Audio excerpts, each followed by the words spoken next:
Hey, how's it going? So today I just wanted to make note of something that's been on my mind a little bit, and I got information from a number of sources, and I had been wanting to do this for a little bit, and I had to kind of recalibrate after receiving new pertinent information about it. And the subject I want to pursue here is Riley June Williams, who was one of the Capitol Raiders on June January 6th of 2021. You might have heard about it. And so she and other people were, well, I'm just going to stick with her to begin with anyway. She, I thought, was given a non-commensurate, uh, what do you call it after you get convicted? Sentence after her hearing, or I don't know, maybe it was a trial. I don't know. It seems like it must have been a trial and not or a hearing and not the trial yet, because that was awful fast. But what she was charged with, it doesn't seem commensurate with what they ended up doing with her. I thought at first, which was putting her on home arrest under her mother's supervision. And I should have checked this before I started this, because it just occurred to me right now. I don't know if she was even like under her mother's supervision before she went out and did this, like if she still lives at home or whatever. I get it doesn't really matter, I don't think, to what I have to say. So what do I have to say? I just thought that, you know, espionage, which is what she is alleged to have intended to do, having stolen Nancy Pelosi's laptop. It's been pretty widely reported that she intended to sell it to somebody in Russia, and then it turned out that whoever she thought she was going to sell it to didn't want to buy it. Maybe didn't want to buy into all the trouble that could come up, because follow the chain of events and put your logic to work there. And so I thought,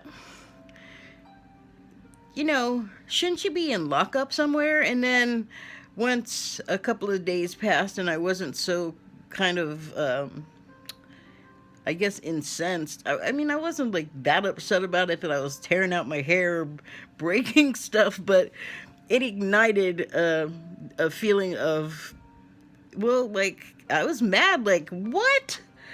Why is she getting off so easy? But then a couple of things happened in the interim. One was that it occurred to me that they would want her around, assuming that there's still a hearing or a trial that's going to happen. But they need to stow her someplace, and then it's like they kind of probably don't want to stick her someplace where she's going to be confined with a bunch of people close together and could get COVID. And so I guess it bothered me, because I felt like, well, that's like putting a lot on the mom, because like I said before, if she was living with her already and she still went out and did this, or this was her mother, who one would assume if she had like any kind of a halfway normal upbringing, she grew up under her mom's supervision. So it didn't seem like the smartest thing to do. But then I thought, well, maybe it's about the COVID thing. And then later I watched a YouTube lawyer who actually is out of DC, and I don't know his actual name, but he's the Legal Eagle guy. If you rock that search bar with Legal Eagle in there, you will get this guy. So he said that everybody should just take a breath about, the charges that seem so light, because it could be that because investigations are underway or upcoming, that more and heavier charges will be laid upon her.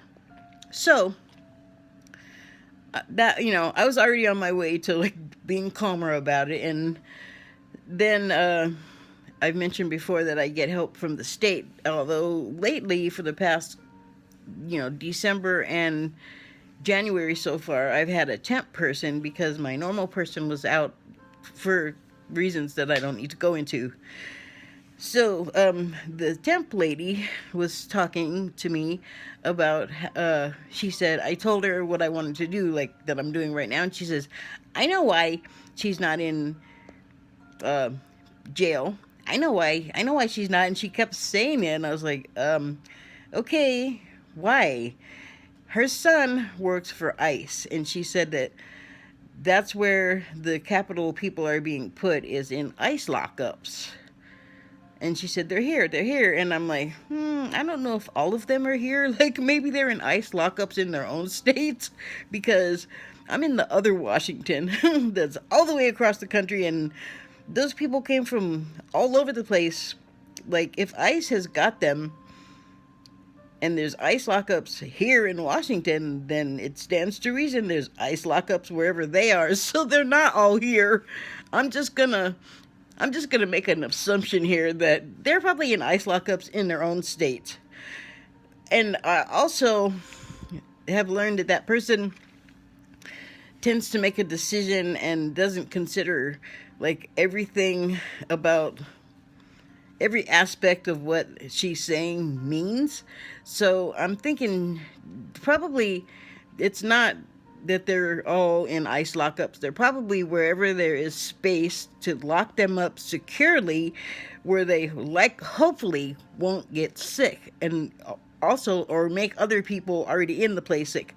Like, once I calm down with my outrage, my indignance, that, because it wasn't ever really like outrage or that I was so incensed. It was more that I was like indignant and annoyed and irritated that they did it, and then that it seemed like, why, because there was a lot of talk about the treatment of these people in general, as opposed to, had the people in the Capitol been Black Lives Matter, although that's just not even their style. So that's that trying to tit for tat silliness that, that's what I mean. Like, you can't just say it's this, because there's always other aspects that we don't necessarily know about. Okay, so to go on with this feeling of mine that the charges against these people have not been commensurate, and just, I don't want to like make a thing of it, but yes, they were and are being treated very differently than people of color or black people would be treated. And this is something, and it's an aside, but not really, because it shouldn't be. The indigenous people of this country, the Native Americans, the Indians, however you categorize those people, of which I also have some of that in my genealogy. It may not just be totally visible and obvious, but it's there.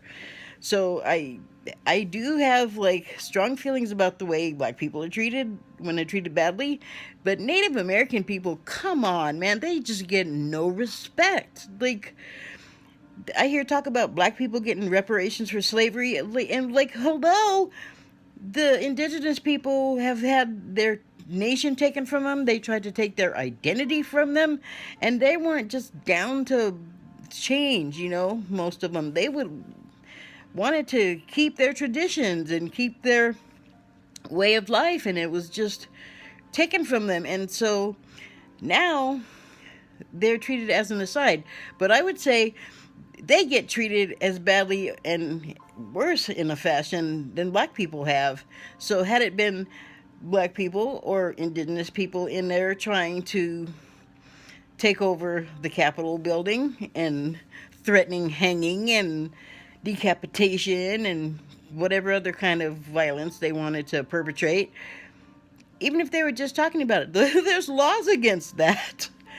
But they were treated kind of it wasn't commensurate to, like, if there were dark people in there doing it. But that's not really the whole point of it that I wanted to say here. It was that we should all maybe, well, I'm not going to say what other people can do. I'm going to say what I feel like I need to do, which is calm down about it. Because, like, my thing is, which I'm not going to go into here because there's a whole other thing, but I would like to see a bloodless revolution in this country, but not like the kind the Tea Party wanted, or the Q wanted, or the Proud Boys wanted. It's not about erasing people. It's not about making people less than other people. It's more about making everyone the same kind of equal. And so that would extend to, you know, if you commit a crime, or what we consider a crime in this country, or what we, you know, detain, you know, and lock up after a trial of our peers, it has to be real, though. It can't just be influenced by, like, whose race is what, or whose income bracket can afford more lawyer. It's just, we have to fix that. And that's the stuff that stresses me out.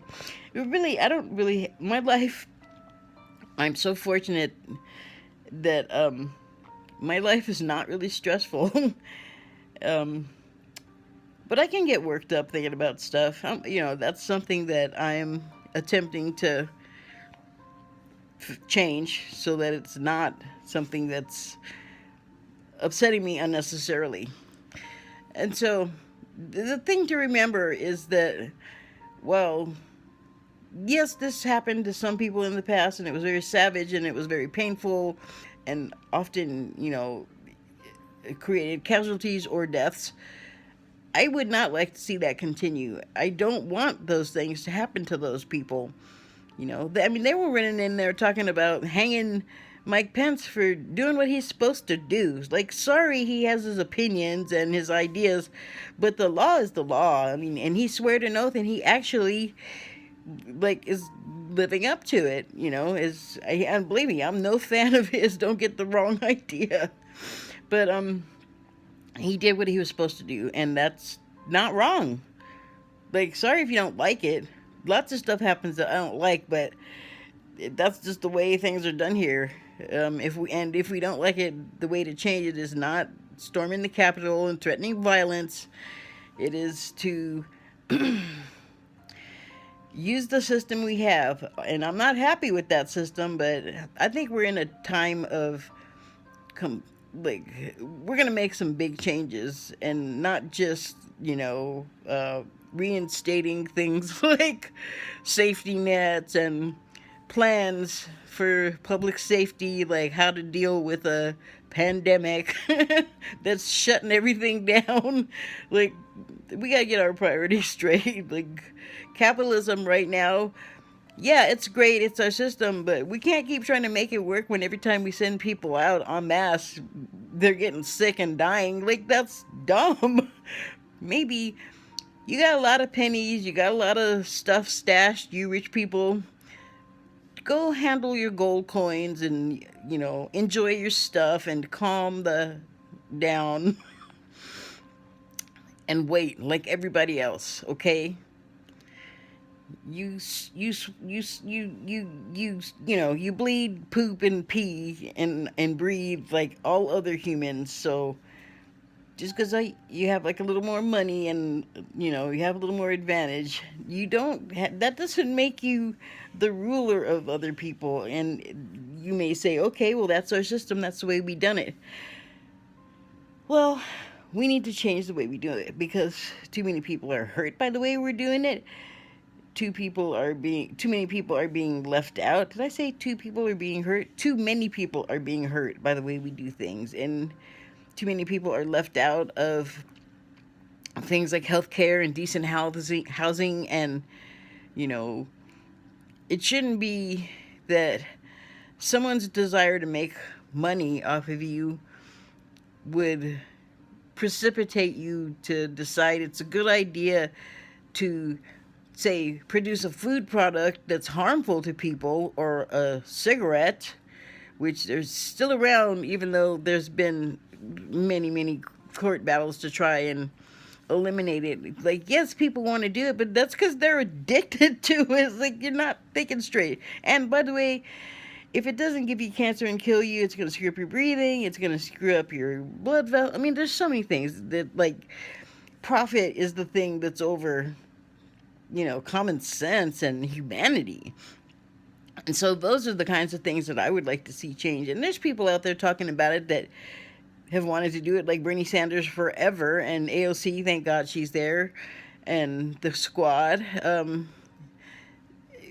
The balance of how we care about each other in this country needs to shift to that being the priority over profit. Like, capitalism is harmful. It requires an underclass and a downtrodden class, and that's mental. Like, that's, why would you think that is okay for money? Like, to me, that just chaps my hide, I guess.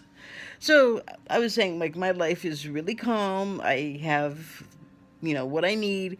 If I don't get it immediately, it comes to me because, if you're patient, which is very difficult for me, but I'm learning, if you're patient, what you need will come your way, right?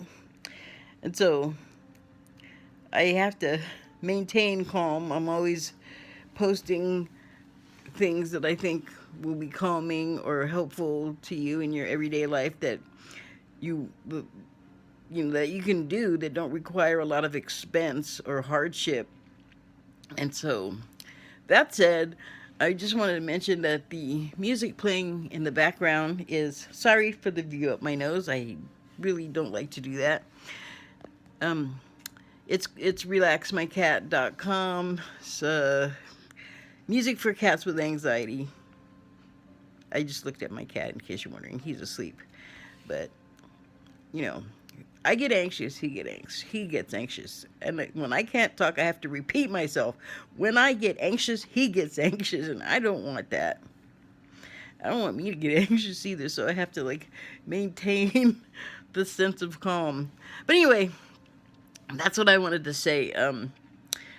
I thought that Ms. Riley June Williams was not going to get properly prosecuted for what I thought was pretty serious crime. Like, aside from the taking the laptop and what she intended to do with it, she was part of the people.